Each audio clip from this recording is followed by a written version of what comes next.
محرم کو رونے کا مہینہ قرار دے دیا ہے. حضرت حسین پہ ظلم ہوا تھا, ہم مانتے ہیں اس کائنات میں بدترین ظلم ہوا ہے سیدنا حسین ابن علی رضی اللہ عنہ پر, لیکن اس ظلم میں آپ شرعی حدود کو کراس نہیں کر سکتے. آپ کو کرنا وہی ہے جو اللہ رسول کا حکم ہے.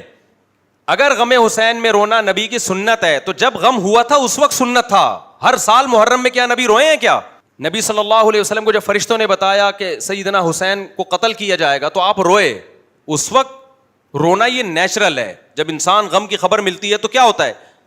روتا ہے انسان. تو کیا آپ نے صحابہ کو بتایا کہ ہر سال رونا ہے؟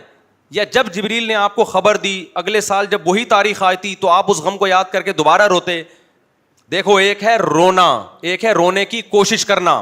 ہمارے نبی کی نواسی کا انتقال ہوا, چھوٹی بچی, آپ کی گود میں انتقال, آپ کی آنکھوں سے آنسو جاری ہو گئے. صحابہ نے کہا یا رسول اللہ آپ تو ہمیں صبر کی تلقین کرتے ہیں, آپ کیوں رو رہے ہیں؟ اس کا مطلب کیا ہے کہ نبی باقاعدہ پروگرام کر کے معاذ اللہ نقل کفر نہیں رو رہے تھے, غیر اختیاری رو. آپ نے فرمایا تو دل غمزدہ ہے. فرمایا نبی صلی اللہ علیہ وسلم نے دل غمزدہ, اپنے بیٹے کے انتقال پہ آپ نے فرمایا دل غمزدہ ہے, آنکھیں اشبار ہے, لیکن زبان سے وہی نکلے گا جس پہ ہمارا رب ہم سے راضی ہوگا. زبان سے ہم غم کے الفاظ نہیں نکالیں گے. رونے اسلام میں نوحے کو کیوں حرام قرار دیا گیا, رونے پیٹنے کو کیوں؟ 3 دن کے بعد تو تعزیت مکروہ ہے اسلام میں, تاکہ غم کو لمبا نہ کھینچو آپ.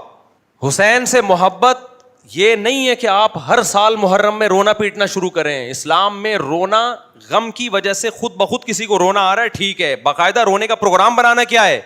یہ ناجائز ہے. اور ویسے بھی اسلام میں دنوں کی یہ ویلیو نہیں ہے کہ فلاں دن کو کیا ہوا تھا. 1 محرم سے لے کے 30 ذی الحجہ ہر دن اسلامی تاریخ میں خوشی کا بھی ہے اور غم کا بھی ہے. ہر دن میں کچھ نہ کچھ ہوا ہے, کوئی خوشی کا کام ہوا ہوگا, کوئی غم کا کام ہوا ہوگا. اس لیے اسلام نے خود ہمیں تاریخیں دے دیں کہ کون سی تاریخ خوشیوں کی ہے, غموں کی تو کوئی تاریخ دی نہیں اسلام میں.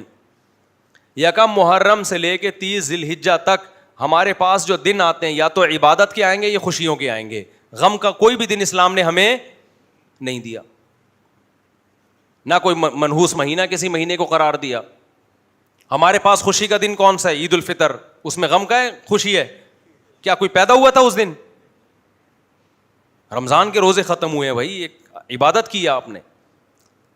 27ویں رات عبادت کی رات, کوئی پیدا ہوا تھا اس دن؟ لیلۃ القدر تھی, اللہ نے قرآن نازل کیا اس کے اندر. قرآن نازل ہونے کی وجہ سے لیلۃ القدر نہیں بنی. انا انزلناہ فی لیلۃ القدر, اللہ کہتے ہیں پہلے سے لیلۃ القدر تھی, ہم نے اس میں کیا کر دیا؟ مبارک رات کا انتخاب کیا, تو پہلے سے مبارک تھی وہ. عید الاضحیٰ کیا ہے؟ قربانی ہے. کسی کی پیدائش اور کسی کی وفات یا شہادت کا دن نہیں ہے.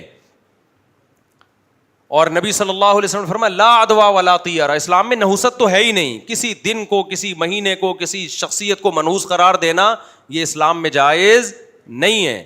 تو سیدنا حسین سے محبت کا تقاضا آپ کو فالو کرنا ہے. پھر بھی میں بار بار کہتا ہوں جو شیعہ حضرات جو کر رہے ہیں ان کو کرنے دو, کسی کو چھیڑو نہیں آپ جا کے. ہمارا ملک فرقہ واریت اور لڑائی جھگڑوں کا متحمل نہیں ہے, لیکن آپ کو یہ فیصلہ کرنا ہے کہ آپ یا تو ادھر ہو جاؤ یا ادھر ہو جاؤ.